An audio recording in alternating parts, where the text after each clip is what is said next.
जय हिंद दोस्तों, मैं रंजीत कुमार आप सभी को स्वागत करता हूं आज के इस नए वीडियो में। तो फ्रेंड्स, कल 20 तारीख है और 20 तारीख को सोशल स्टडी का पेपर है। तो इसलिए आज के इस वीडियो में हम सोशल स्टडी से संबंधित वीवीआई ऑब्जेक्टिव क्वेश्चन से लेकर आए हैं। चलिए हम लोग फटाफट से सभी प्रश्नों को देख लेते हैं। देखिए, ये काफ़ी महत्वपूर्ण प्रश्न है। इसी में से आपका ऑब्जेक्टिव क्वेश्चन रहेगा। कल का पेपर जो आपसे पूछे जाएंगे, कल के पेपर में जो सवाल आपसे पूछे जाएंगे वो प्रश्न इसी में से रहेगा। ठीक है, ऑब्जेक्टिव प्रश्न। तो चलिए हम लोग फटाफट से देख लेते हैं। वीडियो को स्टार्ट करने से पहले आपसे रिक्वेस्ट है कि यदि आप मेरे चैनल पर नए हैं तो चैनल को सब्सक्राइब कर लीजिए और आपको वीडियो पसंद आए तो वीडियो को भी लाइक कर दीजिएगा। चलिए हम लोग देखते हैं पहला क्वेश्चन है बोल्शेविक क्रांति कब हुई। तो दोस्तों, बोल्शेविक क्रांति कब हुई? नवंबर 1917 में हुई थी। ठीक है, यहाँ पे सही उत्तर हो जाएगा ऑप्शन बी। बढ़ते हैं अगले प्रश्न की तरफ। तो देखो भाई, अगला प्रश्न है हिंद चीन पहुँचने वाले प्रथम व्यापारी कौन थे? तो दोस्तों, पुर्तगाली थे। यहाँ पे सही उत्तर हो जाएगा ऑप्शन सी। 3 नंबर देखिए, असहयोग आंदोलन का प्रस्ताव कांग्रेस के किस अधिवेशन में? देखिए, असहयोग आंदोलन का प्रस्ताव कांग्रेस के किस अधिवेशन में पारित हुआ? तो दोस्तों, सितंबर 1920 कोलकाता अधिवेशन में पारित हुआ था। यहाँ पे ऑप्शन ए यहाँ पे बिल्कुल सही उत्तर हो जाएगा। चलिए देखते हैं प्रश्न संख्या 4। सोपानी कृषि किस राज्य में प्रचलित है? तो देखिए भैया, सोपानी कृषि किस राज्य में प्रचलित है? तो ये उत्तराखंड में है। ठीक है, उत्तराखंड में प्रचलित है। ऑप्शन डी यहाँ पे बिल्कुल सही उत्तर हो जाएगा। बढ़ते हैं अगले प्रश्न की तरफ। तो देखिए, अगला प्रश्न है प्राणियों के शरीर में कितना प्रतिशत जल की मात्रा निहित होती है? तो 65% होती है। ठीक है, 65% जल की मात्रा जो है शरीर में पाया जाता है। चलिए उसके बाद देखते हैं अगला प्रश्न है कोयले का सर्वोत्तम प्रकार कौन सा है? तो दोस्तों, कोयले का सर्वोत्तम प्रकार होता है एंथ्रासाइट। ठीक है, चलिए उसके बाद देखते हैं अगला प्रश्न है मेढक के प्रजनन प्रक्रिया को बाधित करने वाला रसायन कौन सा है? तो दोस्तों, मेढक के प्रजनन प्रक्रिया को बाधित करने वाला रसायन जो होता है वो एंड्रीन होता है। यहाँ पे सही ऑप्शन सी हो जाएगा। ठीक है भाई, चलो देखते हैं अगला प्रश्न है निम्नलिखित व्यक्तियों में से कौन लोकतंत्र में रंग भेद के विरोधी नहीं थे? तो दोस्तों देखिए, इन चारों में से यहाँ पे जेड गुड्डी ये जो व्यक्ति है ये जो है ना लोकतंत्र में रंग भेद के विरोधी नहीं थे। ठीक है भाई, तो चलो यहाँ पे सही उत्तर हो जाएगा ऑप्शन डी। बढ़ते हैं अगले प्रश्न की तरफ। तो देखो, अगला प्रश्न है संघ सरकार का उदाहरण है। तो दोस्तों, संघ सरकार का उदाहरण अमेरिका है। सही उत्तर हो जाएगा ऑप्शन ए। उसके बाद देखिए प्रश्न संख्या 10, क्वेश्चन नंबर 10 देखिए, भारतीय लोकतंत्र में सत्ता के विरुद्ध जन आक्रोश किस दशक से प्रारंभ हुआ? तो दोस्तों, ये जो हुआ ये 1970 के दशक से आरंभ हुआ। ठीक है, ऑप्शन बी सही उत्तर हो जाएगा। उसके बाद देखिए प्रश्न संख्या 11, इनमें से किस देश में मिश्रित अर्थव्यवस्था है? तो दोस्तों, मिश्रित अर्थव्यवस्था किस में है? भारत देश में है। ठीक है, सही उत्तर हो जाएगा ऑप्शन सी। तो चलिए नेक्स्ट क्वेश्चन देखते हैं। नेक्स्ट क्वेश्चन है इनमें से किसे पिछड़ा राज्य कहा जाता है? तो दोस्तों, पिछड़ा राज्य बिहार को कहा जाता है। ऑप्शन सी सही हो जाएगा। चलिए उसके बाद देखिए प्रश्न संख्या 13, शेयर बाजार की नियामक संस्था है। तो दोस्तों, शेयर बाजार की नियामक संस्था SIDBI है। ठीक है, सही उत्तर हो जाएगा option B A. Option A यहाँ पे सही उत्तर हो जाएगा। चलिए 14 नंबर देखिए, इनमें से कौन संस्थागत वित्त का साधन है? तो दोस्तों, कौन है इनमें से कौन संस्थागत वित्त का साधन देखिए है? तो यहाँ पे व्यवसायिक हो जाएगा, व्यवसायिक बैंक। ऑप्शन सी यहाँ पे सही उत्तर हो जाएगा।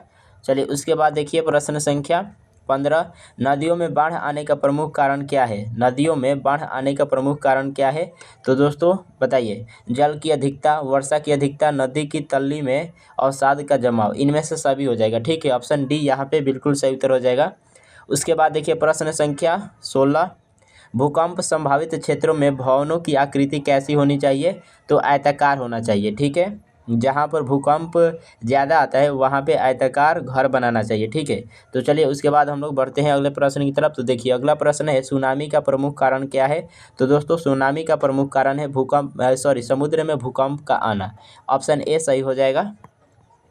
राष्ट्रीय स्वयंसेवक संघ की स्थापना कब और किसने की? तो दोस्तों, राष्ट्रीय सेवक संघ की स्थापना 1925 में किया गया था। किसके द्वारा? तो KB हेडगेवार के द्वारा। यहाँ पे ऑप्शन बी सही हो जाएगा। चलिए उसके बाद देखते हैं प्रश्न संख्या 19 है इंग्लैंड में सभी स्त्री एवं पुरुषों को वयस्क मताधिकार कब प्राप्त हुआ? तो 1918 में हुआ। ठीक है, 1918 में यहाँ पे सही उत्तर हो जाएगा। चलिए उसके बाद देखते हैं प्रश्न संख्या 20। कौन सा सामाजिक वर्ग बुद्धिजीवी वर्ग के रूप में उभर कर आया? तो दोस्तों बुद्धिजीवी वर्ग के रूप में कौन उभर कर आया? मध्यम वर्ग। ठीक है, उसके बाद देखिए प्रश्न संख्या 21। प्रश्न संख्या 21 से प्राचीन काल में किस स्थल मार्ग से एशिया और यूरोप का व्यापार होता था? तो रेशम मार्ग से। ठीक है, रेशम मार्ग यहाँ पे सही उत्तर हो जाएगा। चलिए बढ़ते हैं अगले प्रश्न की तरफ। तो देखो भाई अगला प्रश्न क्या है? बिहार में अति जल दोहन से भूमिगत जल में किस तत्व का संकेंद्रण बढ़ा है? तो दोस्तों आर्सेनिक। ये काफ़ी महत्वपूर्ण प्रश्न है, याद करते चलेंगे आप लोग सभी प्रश्नों को। ठीक है, तो फ्रेंड्स अगर आपको वीडियो पसंद आ रहा है तो वीडियो को लाइक कर दीजिए। और चलिए हम लोग बढ़ते हैं अगले प्रश्न की तरफ। तो देखो भाई अगला प्रश्न क्या है? भारत में किस राज्य में सौर ऊर्जा के विकास की सर्वाधिक संभावनाएं है? तो राजस्थान में है। ठीक है, राजस्थान में सौर ऊर्जा के विकास की सर्वाधिक संभावनाएं है। यहाँ पर सही उत्तर हो जाएगा ऑप्शन सी। 24 नंबर देखिए, एल्युमिनियम बनाने के लिए किस खनिज की आवश्यकता पड़ती है? तो बक्साइट की। यहाँ पे बक्साइट अयस्क की आवश्यकता पड़ती है। सही उत्तर हो जाएगा ऑप्शन डी। चलिए भाई बढ़ते हैं अगले प्रश्न की तरफ। तो अगला प्रश्न है, निम्नलिखित में से कौन छोटे पैमाने का उद्योग है? चीनी उद्योग, कागज उद्योग, खिलौना उद्योग, विद्युत उपकरण उद्योग। तो यहाँ पे खिलौना उद्योग छोटे पैमाने का उद्योग है। ऑप्शन सी सही हो जाएगा। 26 नंबर देखिए, चिपको आंदोलन निम्नलिखित में से किससे संबंध है? तो दोस्तों चिपको आंदोलन निम्नलिखित में से किससे संबंध है? तो पेड़ बचाने से। ठीक है, ऑप्शन ए सही हो जाएगा। प्रश्न संख्या 27 है, तारी विरोधी आंदोलन निम्नलिखित में से किस प्रांत में शुरू किया गया? तो दोस्तों ये तारी विरोधी आंदोलन आंध्र प्रदेश में शुरुआत किया गया था। यहाँ पे सही उत्तर हो जाएगा ऑप्शन सी। उसके बाद देखिए प्रश्न संख्या 28, राजनीतिक दलों की नींव सर्वप्रथम किस देश में पड़ी? तो दोस्तों राजनीतिक दलों की नींव सर्वप्रथम ग्रेट ब्रिटेन में पड़ी। ठीक है, राजनीतिक दलों की नींव जो है ना सर्वप्रथम ग्रेट ब्रिटेन में पड़ी। यहाँ पे सही उत्तर हो जाएगा ऑप्शन ए। चलिए उसके बाद देखते हैं अगला प्रश्न। तो अगला प्रश्न है, गठबंधन की सरकार बनाने की महानतम संभावना किस प्रकार की दलीय व्यवस्था में रहती है? तो देखिए बहुदलीय व्यवस्था में जो है ना गठबंधन की सरकार बनाने की संभावना होती है। तो यहाँ पे ऑप्शन बी सही उत्तर हो जाएगा। चलिए उसके बाद देखिए प्रश्न संख्या 30। प्रश्न संख्या 30 है, भारत की वित्तीय राजधानी किस शहर को कहा गया है? तो दोस्तों मुंबई को। मुंबई यहाँ पे वित्तीय राजधानी है। ठीक है, वित्तीय राजधानी कौन है? मुंबई, याद रखेंगे आप लोग।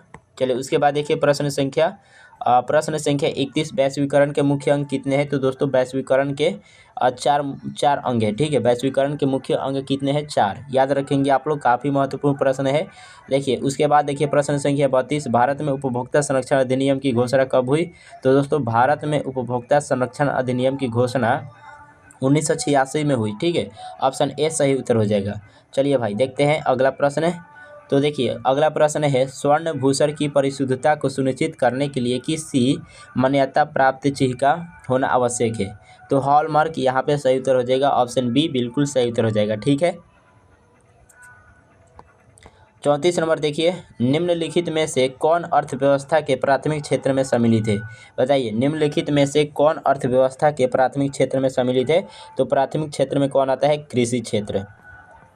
35 नंबर है, जिस देश की प्रति व्यक्ति आय अधिक होती है वह देश कहलाता है? तो दोस्तों वह देश विकसित देश कहलाता है। और जिस देश की राष्ट्रीय आय या प्रति व्यक्ति आय कम होती है वह देश क्या कहलाता है? अविकसित देश कहलाता है। तो इसको भी आप लोग याद रखेंगे। चलिए उसके बाद देखिए प्रश्न संख्या 36, बिहार के किस जिले की प्रति व्यक्ति आय सर्वाधिक है? तो दोस्तों किस जिले की प्रति व्यक्ति आय सबसे अधिक है? तो पटना जिले की है। ऑप्शन ए सही हो जाएगा। बिहार का कौन सा क्षेत्र बाढ़ग्रस्त क्षेत्र है? तो दोस्तों जो उत्तरी बिहार है ना वो हमेशा बाढ़ से पीड़ित रहता है। तो यहाँ पे उत्तरी बिहार सही उत्तर हो जाएगा। चलिए उसके बाद देखिए प्रश्न संख्या 38, किस नदी को बिहार का शोक कहा जाता है? तो दोस्तों बिहार का शोक किसको कहा जाता है? कोसी नदी को। ठीक है, अब देखो इसको कैसे आप याद रखेंगे। तो यहाँ पे आप देख रहे हो शोक को उल्टा करेंगे। देखो तो इस तरह से आप यहाँ पे क ले दीजिए और स को इधर भेज दीजिए। ठीक है, तो क्या बनेगा बताइए। तो यहाँ पे दोस्तों कोस हो जाएगा। ठीक है, क्या हो जाएगा? कोस हो जाएगा। तो देखो कोस और कोसी से मिलता जुलता है कि नहीं? तो इस तरह से आप याद कर सकते हैं इसको। चलिए उसके बाद देखिए प्रश्न संख्या 39, सूखा किस प्रकार की आपदा है? तो दोस्तों सूखा जो है ये प्राकृतिक आपदा है। ऑप्शन ए यहाँ पे सही उत्तर हो जाएगा। उसके बाद देखिए प्रश्न संख्या 40, महासागर के तले में होने वाले कंपन को किस नाम से जाना जाता है? तो दोस्तों सुनामी के नाम से जाना जाता है। ऑप्शन सी यहाँ पे सही उत्तर हो जाएगा। ठीक, चलिए अगला प्रश्न देखते हैं। प्रश्न संख्या 41, आर्थिक संकट के कारण यूरोप में कौन सी नई शासन प्रणाली का उदय हुआ? तो दोस्तों देखिए, आर्थिक संकट के कारण यूरोप में कौन सी नई शासन प्रणाली का उदय हुआ? तो वहाँ पे हुआ फांसीवादी नाजीवादी शासन। ठीक है, ऑप्शन सी यहाँ पे सही उत्तर हो जाएगा। प्रश्न संख्या 42 देखिए, किस पत्र ने रातों रात वर्नाक्यूलर प्रेस एक्ट से बचने के लिए अपनी भाषा बदल दी? तो दोस्तों यहाँ पे अमृत बाजार पत्रिका सही हो जाएगा। ठीक है, चलिए उसके बाद देखिए प्रश्न संख्या 43, किसने कहा मुद्रण ईश्वर की दी गई महानतम देन है, सबसे बड़ा तोहफा? तो दोस्तों किसने कहा? Martin Luther king. यहाँ पे ऑप्शन बी बिल्कुल सही उत्तर हो जाएगा। ठीक, चलिए उसके बाद देखिए प्रश्न संख्या 44, पूर्ण स्वराज की मांग का प्रस्ताव कांग्रेस के किस अधिवेशन में हुआ? तो दोस्तों 1929 लाहौर में हुआ। ठीक है, यहाँ पे सही उत्तर हो जाएगा ऑप्शन ए। तो फ्रेंड्स अगर आपको वीडियो पसंद आ रहा है तो वीडियो को लाइक कर दीजिए, क्योंकि आपके फ्रेंड्स एक लाइक से हमें काफ़ी अधिक मोटिवेशन मिलती है और अधिक मेहनत करने की। ठीक है भाई, तो चलिए आप लाइक कर दीजिए अभी के अभी और बढ़ते हैं हम लोग अगले प्रश्न की तरफ। तो देखिए अगला प्रश्न है, पूंजीपति वर्ग के द्वारा किस वर्ग का शोषण हुआ? तो दोस्तों देखिए, पूंजीपति वर्ग के द्वारा श्रमिक वर्ग का भी शोषण हुआ, मध्यम वर्ग का भी हुआ और कृषक वर्ग का भी हुआ। तो यहाँ पे सही उत्तर हो जाएगा ऑप्शन डी। ठीक है, उसके बाद देखिए प्रश्न संख्या 46, तलछी की सहायता से किसी स्थान विशेष की माप की गई ऊंचाई को क्या कहा जाता है? तो दोस्तों उसे कहा जाता है स्थानिक ऊंचाई। ऑप्शन ए बिल्कुल सही उत्तर हो जाएगा। चलिए देखिए प्रश्न संख्या 47, प्रश्न संख्या 47 है, भारत के किस राज्य में वन का सबसे अधिक विस्तार पाया जाता है? तो दोस्तों मध्य प्रदेश में जो है ना वन का सबसे अधिक विस्तार पाया जाता है सभी राज्यों में से मध्य प्रदेश में सबसे अधिक वन का विस्तार पाया जाता है। ऑप्शन ए यहाँ पे सही उत्तर हो जाएगा सी। ऑप्शन सी, सॉरी यहाँ पे कौन सा सही हो जाएगा? ऑप्शन सी यहाँ पे बिल्कुल सही उत्तर हो जाएगा। चलिए उसके बाद देखिए प्रश्न संख्या 48, भारत में 2001 तक कितने प्रतिशत क्षेत्र में वन का विस्तार था? तो दोस्तों कितने प्रतिशत था? 19.27%। ठीक है, 19.27%, यहाँ पे सही उत्तर हो जाएगा ऑप्शन बी। चलिए देखते हैं प्रश्न संख्या 49, इनमें से कौन सा जीव जो केवल भारत में ही पाया जाता है? तो दोस्तों डॉल्फिन ही एक ऐसा जीव है जो केवल भारत में ही पाया जाता है। ठीक है, तो यहाँ पे याद रखेंगे आप लोग डॉल्फिन। उसके बाद देखिए प्रश्न संख्या 50, निम्नलिखित में से कौन सा राष्ट्रीय दल नहीं है? तो दोस्तों इनमें से 4 यहाँ पे दल दिया हुआ है, इन चारों में से कौन राष्ट्रीय दल नहीं है? तो लोक जनशक्ति पार्टी। ठीक है, चलिए उसके बाद देखिए प्रश्न संख्या 51, जब हम लैंगिक विभाजन की बात करते हैं तो हमारा अभिप्राय क्या होता है? देखिए जब हम लैंगिक विभाजन की बात करते हैं तो हमारा मतलब क्या होता है? देखिए समाज द्वारा स्त्री और पुरुषों को दी गई असमान भूमिकाएं। यहाँ पे सही उत्तर हो जाएगा ऑप्शन बी, यहाँ पे सही उत्तर हो जाएगा। ठीक है, चलो उसके बाद देखिए वर्ष 1975 भारतीय राजनीति में किस लिए जाना जाता है? तो दोस्तों वर्ष 1975 में देश में आपातकाल लागू हुआ था। ठीक है, यहाँ पे सही उत्तर हो जाएगा ऑप्शन सी। चलिए उसके बाद देखिए प्रश्न संख्या 53, भारत का केंद्रीय बैंक कौन सा है? तो दोस्तों भारत के केंद्रीय बैंक आरबीआई को कहा जाता है। भारत की केंद्रीय बैंक किसको कहा जाता है? आरबीआई को, reserve bank of India. Option A यहाँ पे बिल्कुल सही उत्तर हो जाएगा।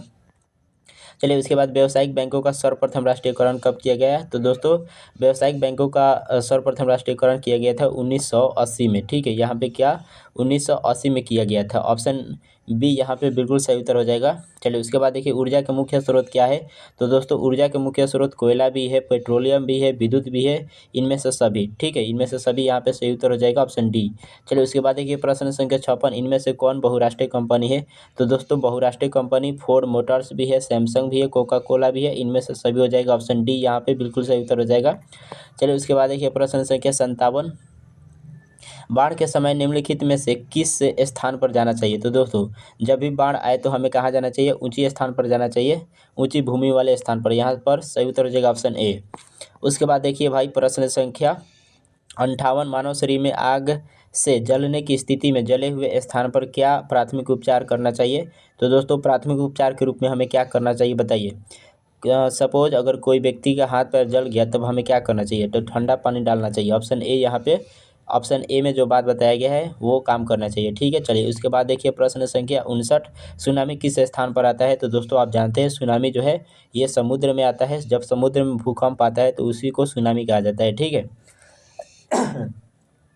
चलिए उसके बाद देखिए प्रश्न संख्या 60, भूपटल के नीचे का वह स्थान जहां भूकंप का जन्म होता है क्या कहा जाता है। तो दोस्तों देखिए जहां पर भूकंप का जन्म होता है, जहां से भूकंप उत्पन्न होता है, उसको कहा जाता है भूकंप केंद्र। ठीक है, चलिए उसके बाद देखिए प्रश्न संख्या 61, भूमंडलीकरण की शुरुआत किस दशक में हुई। तो दोस्तों भूमंडलीकरण की शुरुआत जो हुई वो 1990 के दशक में हुआ। ठीक है, उसके बाद देखिए गुटेनबर्ग ने सर्वप्रथम किस पुस्तक की छपाई की। तो दोस्तों गुटेनबर्ग ने बाइबिल की छपाई की थी। ठीक है, तो यहाँ पे सही उत्तर हो जाएगा ऑप्शन डी। चलिए अगला प्रश्न देखते हैं। तो देखिए अगला प्रश्न क्या है, विश्व में सर्वप्रथम मुद्रण की शुरुआत कहाँ हुई। तो दोस्तों मुद्रण की शुरुआत कहाँ हुई, सबसे पहले तो चीन में हुई। ठीक है, चलिए उसके बाद देखिए रूस में कृषक दास प्रथा का अंत कब हुआ। तो 1861 में। ठीक है, 1861 में रूस में कृषक दास प्रथा का अंत हुआ। चलिए उसके बाद देखिए प्रश्न संख्या 65, लंदन में अनिवार्य प्राथमिक शिक्षा कब लागू हुआ। तो दोस्तों जो लंदन में अनिवार्य प्राथमिक शिक्षा लागू हुआ था 1870 में। ठीक है, टैक्सोल का उपयोग कहाँ होता है। तो दोस्तों टैक्सोल का उपयोग कैंसर में किया जाता है। उसके बाद देखिए रणथंभौर टाइगर रिजर्व किस प्रदेश में है। तो ये राजस्थान में है, ऑप्शन ए यहाँ पे बिल्कुल सही उत्तर हो जाएगा। उसके बाद देखिए 68 नंबर, वन प्राणी संरक्षण अधिनियम किस वर्ष पारित हुआ। तो दोस्तों 1872 में ये पारित किया गया था। ठीक है, ऑप्शन ए यहाँ पे सही उत्तर हो जाएगा। उसके बाद देखिए कोयला किस प्रकार का संसाधन है। तो दोस्तों कोयला जो है ये कोयला अनवीकरणीय है। ठीक है, उसके बाद देखिए बिहार में संपूर्ण क्रांति का नेतृत्व किसने किया। तो दोस्तों जयप्रकाश नारायण ने किया। ऑप्शन डी यहाँ पे सही उत्तर हो जाएगा, ऑप्शन डी बिल्कुल सही उत्तर हो जाएगा। ठीक है, चलिए उसके बाद देखते हैं प्रश्न संख्या 72, नर्मदा घाटी परियोजना किस राज्यों से संबंधित है। तो दोस्तों ये जो है गुजरात, महाराष्ट्र, मध्य प्रदेश, इन तीनों से संबंधित है। ऑप्शन डी यहाँ पे बिल्कुल सही उत्तर हो जाएगा। चलिए उसके बाद देखिए प्रश्न संख्या 73, निम्नलिखित में किसे लोकतंत्र का प्राण माना जाता है। तो दोस्तों राजनीतिक दल को लोकतंत्र का प्राण माना जाता है। ऑप्शन डी यहाँ पे सही उत्तर हो जाएगा। ठीक है, दल बदल कानून निम्नलिखित में से किस पर लागू होता है। तो दोस्तों विधायकों पर होता है, यानी यहाँ पे सांसदों और विधायकों पर हो जाएगा। ऑप्शन ए बिल्कुल सही उत्तर हो जाएगा। ठीक है, चलिए उसके बाद देखिए उपभोक्ता अधिकार दिवस कब मनाया जाता है। तो 15 मार्च को मनाया जाता है। काफ़ी महत्वपूर्ण सवाल, उपभोक्ता अधिकार दिवस 15 मार्च को मनाया जाता है। ठीक है, 15 मार्च यहाँ पे हो जाएगा। चलिए उसके बाद देखिए प्रश्न संख्या 76, साख पत्र कितने प्रकार के होते हैं। तो साख पत्र 8 प्रकार के होते हैं। चलिए ऑप्शन सी यहाँ पे सही उत्तर हो जाएगा। उसके बाद देखिए विनिमय के रूप में है। तो दोस्तों विनिमय कौन कौन होता है, वस्तु विनिमय प्रणाली भी होता है और मौद्रिक विनिमय प्रणाली भी होता है। यहाँ पे ए और बी दोनों सही उत्तर हो जाएगा, यानी ऑप्शन सी सही हो जाएगा। ठीक है, वाणिज्यिक बैंक का राष्ट्रीयकरण कब हुआ था। तो दोस्तों वाणिज्यिक बैंक का राष्ट्रीयकरण हुआ था 1969 में। ये किस ऑप्शन में है। तो ये ऑप्शन बी में है, ऑप्शन बी यहाँ पे सही उत्तर हो जाएगा। ठीक है, उसके बाद देखिए बाढ़ से सबसे अधिक हानि होती है। तो दोस्तों आप जानते हैं ना, बाढ़ से सबसे अधिक हानि किसकी होती है, फसलों को होती है। ठीक है, फसलों को होती है। तो यहाँ पे क्या हो जाएगा, सही उत्तर ऑप्शन ए हो जाएगा। उसके बाद देखिए प्रश्न संख्या 80, निम्नलिखित में से कौन मानव जनित आपदा है। तो दोस्तों कौन ऐसा आपदा है जो मानव के कारणों से उत्पन्न होता है। तो देखिए यहाँ पे सांप्रदायिक दंगे भी होता है मानव के कारण ही, आतंकवाद भी मानव के कारण ही होता है, और महामारी भी मानव के कारण ही होता है। तो यहाँ पे इनमें से सभी उत्तर हो जाएगा। सुनामी का प्रमुख कारण क्या है। तो दोस्तों ये रिपीटेड सवाल है, आप लोग इसका उत्तर खुद कमेंट करेंगे। ठीक है, इसका उत्तर आपको खुद कमेंट करके बताना है। चलिए बढ़ते हैं अगले प्रश्न की तरफ। तो देखिए अगला प्रश्न है, बिहार किस भूकंप जोन में आता है। ये याद रखने वाली चीज़ है, बिहार जो है किस भूकंप जोन में आता है। तो भूकंप जोन 3 में आता है। ठीक है, नदियाँ में देखिए नदियों में बाढ़ आने का प्रमुख कारण क्या है। तो दोस्तों देखिए ये भी सवाल ये सवाल भी हो चुका है। इसका भी उत्तर आप लोग क्या करेंगे, इसका भी उत्तर आपको देना है कमेंट बॉक्स में। ठीक है, क्या करना है, कमेंट बॉक्स में आपको उत्तर बताना है।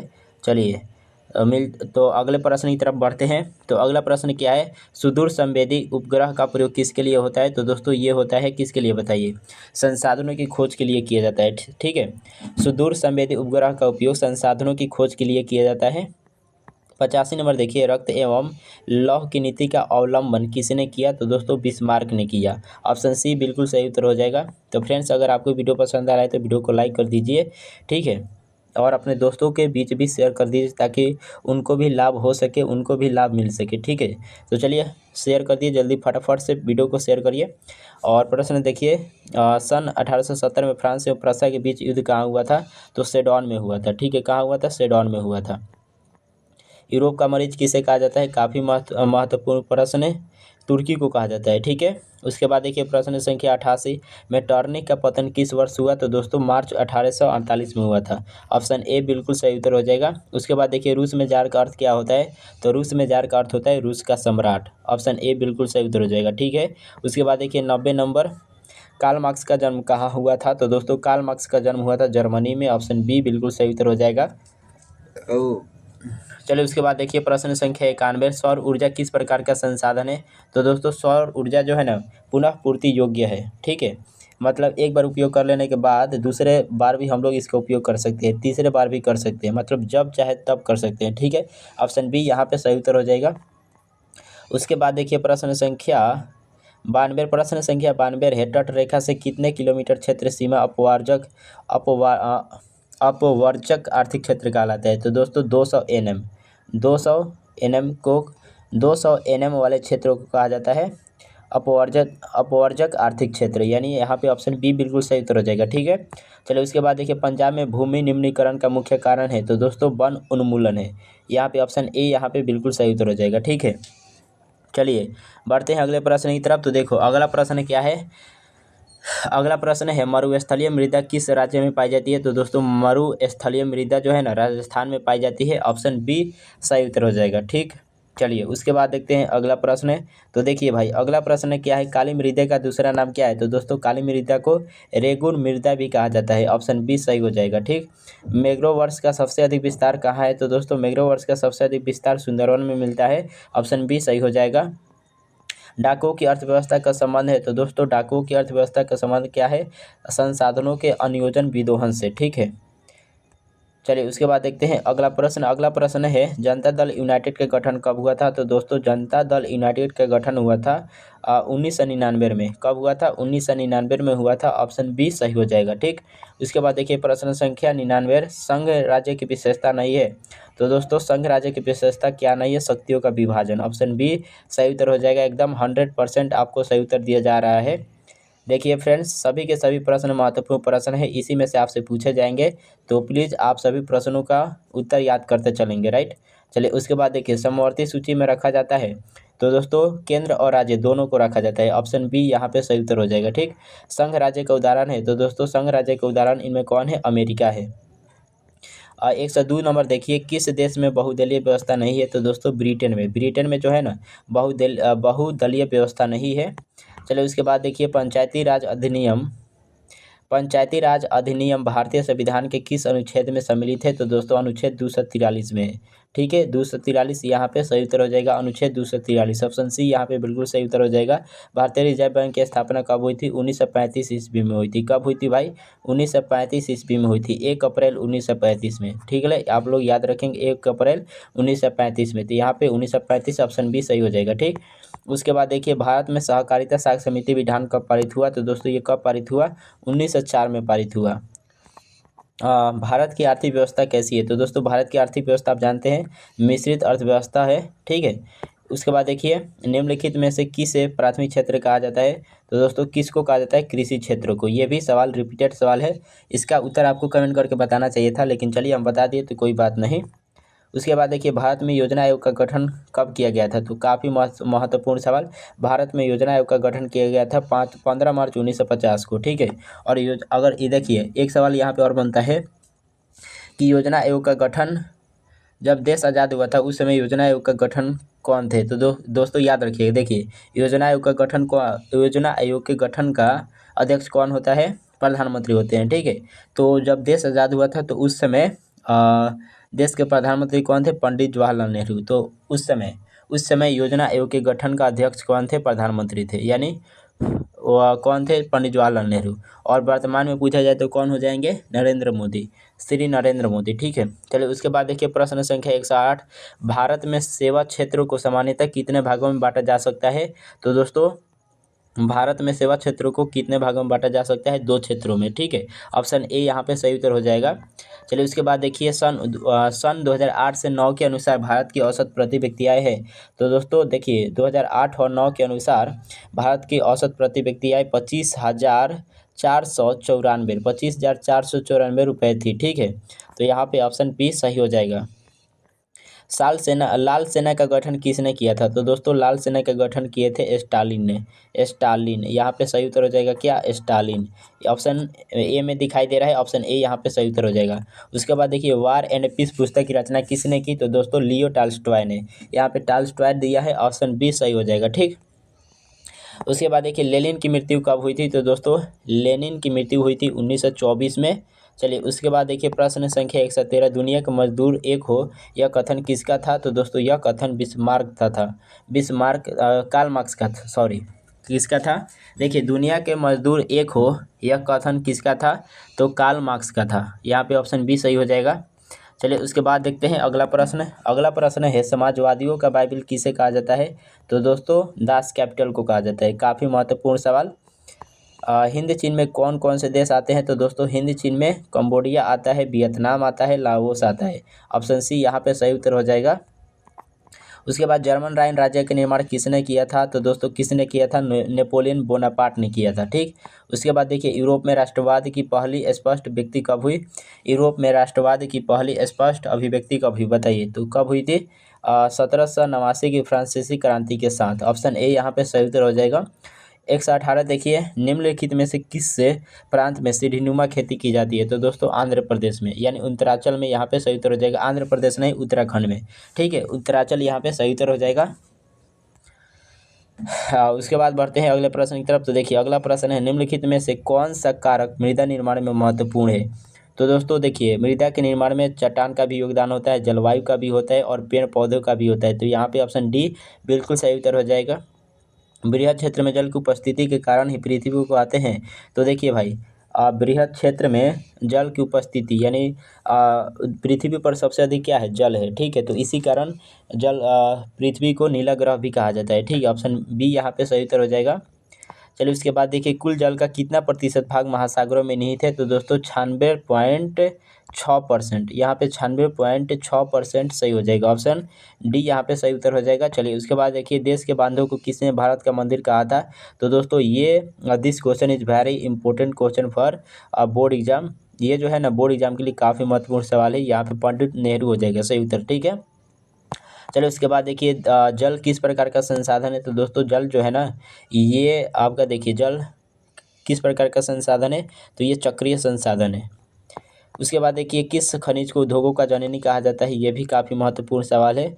लोहा को उद्योगों का जननी कहा जाता है। ठीक, उसके बाद देखिए 125 कौन लौह अयस्क का एक प्रकार है? तो दोस्तों देखिए लौह अयस्क का कौन सा प्रकार है? हेमाटाइट। देखिए हेमाटाइट के अलावा और कौन कौन होता है? तो देखिए हेमाटाइट तो होता ही है, और कौन कौन होता है? तो हेमाटाइट, मैग्नेटाइट, सीडराइट और लिमोनाइट। ठीक है, ये 3 और भी होते हैं, इसको भी आप लोग याद रखेंगे। चलिए तो यहाँ पे लौह अयस्क का एक प्रकार है हेमाटाइट हो जाएगा। ठीक, उसके बाद देखिए 126 कौन भारत का सबसे बड़ा लौह उत्पादक राज्य है? तो दोस्तों किस राज्य में लोहा का उत्पादन सबसे अधिक होता है? तो कर्नाटक में होता है। ठीक है, चलिए उसके बाद देखिए 1 टन इस्पात बनाने में कितने मैग्नीज का उपयोग होता है? तो दोस्तों 10 केजी। यहाँ पे देख लीजिए 1 टन इस्पात अगर बनाना हो, 1 टन अगर इस्पात बनाना हो तो आपको 10 केजी मैग्नीज का उपयोग करना होता है। ठीक है, 10 केजी। यहाँ पे क्या हो जाएगा? 10 केजी। यहाँ पे ऑप्शन बी बिल्कुल सही उत्तर हो जाएगा। चलिए उसके बाद देखिए एल्युमिनियम बनाने के लिए किस खनिज की आवश्यकता पड़ती है? ये सवाल भी रिपीट हो चुकी, ये सवाल भी हम लोगों ने देख लिया है। तो इस सवाल का उत्तर आप लोग कमेंट करके बताएंगे। ठीक है, इस सवाल का उत्तर आपको कहाँ बताना है भाई? तो आपको बताना है कमेंट बॉक्स में। कमेंट बॉक्स में यहाँ पे आपको बताना है। चलिए उसके बाद बढ़ते हैं अगला प्रश्न की तरफ। तो अगले प्रश्न है देश में तांबे का कुल भंडार कितना है? तो दोस्तों तांबे का कुल भंडार है 125 करोड़ टन। ऑप्शन बी यहाँ पे बिल्कुल सही उत्तर हो जाएगा। सीमेंट उद्योग का सबसे प्रमुख कच्चा माल क्या है? तो दोस्तों चूना पत्थर है। ठीक है, चूना पत्थर यहाँ पे सही उत्तर हो जाएगा। चलिए उसके बाद देखिए 131 भारत में कहाँ औरतों के लिए आरक्षण की व्यवस्था है? तो दोस्तों पंचायती राज व्यवस्था में, पंचायती राज संस्थाएं में है। ठीक है, ऑप्शन डी यहाँ पे सही उत्तर हो जाएगा। उसके बाद देखिए प्रश्न संख्या 32। प्रश्न संख्या 32 है भारत में पंचायती राज संस्थाओं में महिलाओं के लिए कितनी सीटें आरक्षित है? तो दोस्तों बताइए 33%। भारत में पंचायती राज संस्थाओं में महिलाओं के लिए कितनी सीटें आरक्षित है? तो 33% सीट जो है ना आरक्षित है। ठीक है, भारत में किस तरह की लोकतंत्र की व्यवस्था की गई है? तो दोस्तों अप्रत्यक्ष। ठीक है, यहाँ पे अप्रत्यक्ष जो है ना अप्रत्यक्ष लोकतंत्र की व्यवस्था की गई है। ऑप्शन बी सही उत्तर हो जाएगा। ठीक, उसके बाद देखिए निम्नलिखित में से कौन भारतीय किसान यूनियन के नेता थे? तो दोस्तों कौन थे बताइए, महेंद्र सिंह टिकैत। ऑप्शन सी यहाँ पे सही उत्तर हो जाएगा। चिपको आंदोलन निम्नलिखित में से किससे संबंधित नहीं है, तो दोस्तों किससे संबंधित नहीं है, आर्थिक शोषण की मुक्ति से, ये तो है, कांग्रेस पार्टी की विरोधी से, शराब खेती के विरुद्ध आवाज़ से, अंगू के पेड़ काटने की अनुमति से। इससे जो है ना, ये देखिए चिपको आंदोलन निम्नलिखित में से किससे संबंधित नहीं है, तो दोस्तों यहाँ पे देखिए इससे संबंधित नहीं है, ठीक है, अंगू के पेड़ काटने की अनुमति से, यहाँ पे ये अनुमति नहीं देता है, ठीक है। चलिए उसके बाद प्रश्न संख्या देखिए 136, सूचना के अधिकार आंदोलन की शुरुआत कहाँ हुई, तो दोस्तों राजस्थान में हुई, ठीक है, ऑप्शन ए यहाँ पे सही उत्तर हो जाएगा। उसके बाद देखिए 137, राष्ट्रीय दलों का गठन सर्वप्रथम किस देश में हुआ, तो दोस्तों बताइए राष्ट्रीय दलों का गठन सर्वप्रथम किस देश में हुआ, तो ब्रिटेन में हुआ, इंग्लैंड में हुआ, ठीक है, ऑप्शन ए यहाँ पे सही उत्तर हो जाएगा। चलिए भाई देखते हैं अगला प्रश्न है 138, भारत में पहली पंचवर्षीय योजना की अवधि कौन सी थी, तो दोस्तों देखिए 1951 से 1956 तक था, ठीक है, 1956 तक, तो यहाँ पे सही उत्तर हो जाएगा ऑप्शन बी। चलिए उसके बाद देखिए संपूर्ण क्रांति का नारा किसने दिया, तो जयप्रकाश नारायण ने, ऑप्शन डी यहाँ पे सही उत्तर हो जाएगा। मनरेगा के अंतर्गत ग्रामीण मजदूरों को साल में से कम कितने दिनों के लिए रोजगार देने की व्यवस्था की गई है, तो दोस्तों 100 दिनों के लिए, 100 दिनों के लिए, यहाँ पे ऑप्शन ए सही हो जाएगा। उसके बाद देखिए भारत में किस राज्य की प्रति व्यक्ति आय सर्वाधिक है, तो दोस्तों गोवा की है, ठीक है, गोवा की प्रति व्यक्ति आय सबसे अधिक है। उसके बाद देखिए भारत में वित्तीय वर्ष कहा जाता है, तो दोस्तों 1 अप्रैल से 31 मार्च तक को कहा जाता है, ठीक है, यहाँ पे ऑप्शन सी सही उत्तर हो जाएगा। यहाँ पे क्या हो जाएगा, ऑप्शन सी सही उत्तर हो जाएगा। जवाहर रोजगार योजना कब शुरू किया गया था, तो दोस्तों जवाहर रोजगार योजना जो है ना, ये शुरू किया गया था 1989 ईस्वी में, ठीक है, 1989 ईस्वी में, ऑप्शन बी सही उत्तर हो जाएगा। 44 नंबर देखिए 144, इटली एवं जर्मनी के एकीकरण के विरुद्ध निम्नलिखित में से कौन सा देश था, तो ऑस्ट्रिया था। ये देखिए इन दोनों का सबसे बड़ा शत्रु ऑस्ट्रेलिया ही था, ऑप्शन सी यहाँ पे सही उत्तर हो जाएगा। मेजिनी का संबंध किस संगठन से था, तो कार्बोनरी संगठन से था, ऑप्शन डी सही उत्तर हो जाएगा। जालवेरिन एक संस्था थी, तो दोस्तों जालवेरिन किसकी संस्था थी, व्यापारियों की संस्था थी, यहाँ पे क्या हो जाएगा सही उत्तर, ऑप्शन ए सही उत्तर हो जाएगा, ठीक। उसके बाद देखिए इटली एवं जर्मनी वर्तमान में किस महादेश में है, तो दोस्तों इटली और जर्मनी अभी किस महादेश के अंतर्गत आता है, तो ये यूरोप महादेश के अंतर्गत आता है, ठीक। उसके बाद देखिए गुटेनबर्ग ने सर्वप्रथम किस पुस्तक की छपाई की, तो बाइबिल की, ठीक है, ऑप्शन डी यहाँ पे सही उत्तर हो जाएगा। रूसो कहाँ का दार्शनिक था, तो देखिए यहाँ पे आप लोग रूस मत मारिएगा, यहाँ पे कई बच्चे यहाँ पे गलती कर देते हैं, रूसो देखते हैं तो रूस धड़ाक से ना मार देते हैं, लेकिन यहाँ पे रूस मारेंगे तो गलत हो जाएगा, ऑप्शन ए सही उत्तर होगा, ठीक है, फ्रांस। उसके बाद देखिए इंग्लैंड में सभी स्त्री एवं पुरुषों को वयस्क मताधिकार कब प्राप्त हुआ, तो 1918 में। ये सवाल भी हम लोगों ने देख लिया था, फिर भी चलिए हम बता देते हैं इसको, आपको बताना था कमेंट में, लेकिन कोई बात नहीं। चलिए बढ़ते हैं अगले प्रश्न की तरफ। तो देखिए अगला प्रश्न है फ्रैंकफर्ट की संधि कब हुई, तो दोस्तों फ्रैंकफर्ट की संधि हुई थी 1871 में, ठीक है, 1871 में हुई थी। किन के बीच में, तो फ्रांस और प्रूसिया के बीच में हुआ था, ठीक है। चलिए उसके बाद देखिए प्रश्न संख्या 152, किस युद्ध के बाद जर्मनी का एकीकरण पूरा हुआ, तो दोस्तों सेडॉन युद्ध के बाद, ठीक है, सेडॉन युद्ध के बाद। सेडॉन युद्ध कब हुआ था, तो 1871 में हुआ था, ठीक है। चलिए सेडॉन युद्ध हुआ था 1871 में। उसके बाद देखिए प्रश्न संख्या 153, यंग यूरोप और यंग इटली की स्थापना किसने की, तो दोस्तों किसने की, मेजिनी ने की थी, ठीक है। देखिए यंग यूरोप की स्थापना किया गया था 1831 ईस्वी में, और यंग इटली की स्थापना 1834 ईस्वी में किया गया था। इन दोनों संस्थाओं की स्थापना किया गया था मेजिनी के द्वारा, ठीक है, याद रखेंगे। चलिए उसके बाद देखिए प्रश्न संख्या 154, हिंद चीन में बसने वाले फ्रांसीसी क्या कहे जाते थे, तो देखिए हिंद चीन में बसने वाले फ्रांसीसी को क्या कहा जाता है, कोलोन कहा जाता था, ऑप्शन ए यहाँ पे सही उत्तर हो जाएगा। देखिए अब प्रश्न संख्या 155 देखिए, नरोत्तम सिन्हासु कहाँ के शासक थे, तो ये थाईलैंड के शासक थे, ठीक। चलिए उसके बाद देखिए प्रश्न संख्या 156, अभ्रक का सबसे बड़ा उत्पादक राज्य है, तो दोस्तों अभ्रक का सबसे बड़ा उत्पादक राज्य है झारखंड। झारखंड में सबसे अधिक अभ्रक पाया जाता है। किस राज्य में खनिज तेल का विशाल भंडार है, तो असम में। असम में यहाँ पे सही उत्तर हो जाएगा। भारत के किस स्थान पर पहला परमाणु ऊर्जा केंद्र स्थापित किया गया था, तो तारापुर में। तारापुर कहाँ स्थित है, महाराष्ट्र में स्थित है, ठीक है। चलिए उसके बाद देखिए प्रश्न संख्या 159, प्राथमिक ऊर्जा का उदाहरण नहीं है, तो दोस्तों प्राथमिक ऊर्जा का उदाहरण कोयला भी है, पेट्रोलियम भी है, प्राकृतिक गैस भी है, लेकिन विद्युत नहीं है, तो यहाँ पे सही उत्तर हो जाएगा ऑप्शन बी, ठीक। उसके बाद देखिए गोंडवाना समूह के कोयले का निर्माण हुआ था, तो दोस्तों कहाँ हुआ था बताइए, कितने मतलब कितना वर्ष पहले हुआ था, तो 20 करोड़ वर्ष पूर्व। यहाँ पे ऑप्शन ए सही उत्तर हो जाएगा। ठीक। उसके बाद देखिए 161 मुंबई हाई क्यों प्रसिद्ध है, तो दोस्तों क्यों प्रसिद्ध है बताइए, मुंबई हाई क्यों प्रसिद्ध है, तो यहाँ पे दोस्तों कोयले के निर्यात हेतु, सॉरी यहाँ पे आपके खनिज तेल हेतु, यहाँ पे खनिज तेल हेतु सही उत्तर हो जाएगा। भारत का प्रथम तेल शोधक कारखाना कहाँ स्थित है, तो दोस्तों कहाँ स्थित है, डिगबोई में। ऑप्शन सी यहाँ पे सही उत्तर हो जाएगा। ठीक। भाखरा नांगल परियोजना किस नदी पर अवस्थित है, तो ये जो है ना, ये सतलज नदी पर स्थित है भाखरा नांगल परियोजना। उसके बाद देखिए यूरेनियम का प्रमुख उत्पादक स्थल है, तो दोस्तों यूरेनियम का प्रमुख उत्पादक स्थल है जादूगोड़ा। ठीक। उसके बाद 165 देखिए एशिया का सबसे बड़ा परमाणु विद्युत गृह है, तो यहाँ पे क्या हो जाएगा, तारापुर। ऑप्शन ए सही उत्तर हो जाएगा। 166 देखिए लोकसभा में निर्वाचन हेतु कुल सीटों की संख्या कितनी है, तो दोस्तों 545 है। क्षेत्रवाद की भावना का एक कुपरिणाम है, तो दोस्तों क्षेत्रवाद की भावना का एक कुपरिणाम क्या है, अलगाववाद। ठीक है, अलगाववाद को बढ़ावा दे देता है ये, तो ऑप्शन डी यहाँ पे सही उत्तर हो जाएगा। 168 देखिए 15वीं लोकसभा चुनाव से पूर्व लोकतंत्र में महिलाओं की भागीदारी थी, तो दोस्तों 10% थी। ऑप्शन ए यहाँ पे सही उत्तर हो जाएगा। ठीक है। The history of the loss of Vietnam किसने लिखा है, तो दोस्तों ये लिखा है फान बोईचाउ ने। फान बोईचाउ ने, यहाँ पे सही उत्तर हो जाएगा। 170 देखिए हनोई समझौता कब हुआ था, तो हनोई समझौता 6 मार्च 1946 को हुआ था। ऑप्शन सी यहाँ पे सही उत्तर हो जाएगा। ठीक। जलियांवाला बाग हत्याकांड कब हुआ था, तो 13 अप्रैल 1919 ईस्वी को हुआ था, अमृतसर में हुआ था। कहाँ हुआ था भाई, अमृतसर में। याद रखेंगे इस चीज़ को भी, ये भी पूछता है। चलिए उसके बाद देखते हैं अगले प्रश्न। अगला प्रश्न है गदर पार्टी की स्थापना किसने और कब की थी, तो दोस्तों गदर पार्टी की स्थापना 1913 में किया गया था। किनके द्वारा, लाल हरदयाल के द्वारा। ठीक है। रंपा विद्रोह कब हुआ था, तो दोस्तों रंपा विद्रोह हुआ था, बताइए कब। रंपा विद्रोह हुआ था 1916 ईस्वी में। कब हुआ था, 1916 ईस्वी में हुआ था। ऑप्शन बी सही उत्तर हो जाएगा। उसके बाद देखिए साइमन कमीशन के अध्यक्ष कौन थे, तो साइमन कमीशन के अध्यक्ष थे सर जॉन साइमन। ठीक। ऑप्शन बी यहाँ पे सही उत्तर हो जाएगा।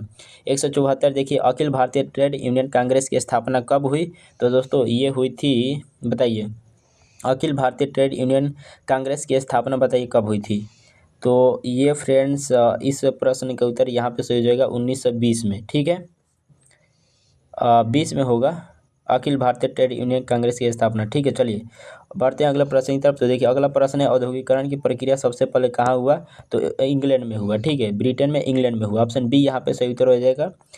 सेफ्टी लैम्प का आविष्कार किसने किया था, तो दोस्तों हैम्फ्री डेवी ने किया था।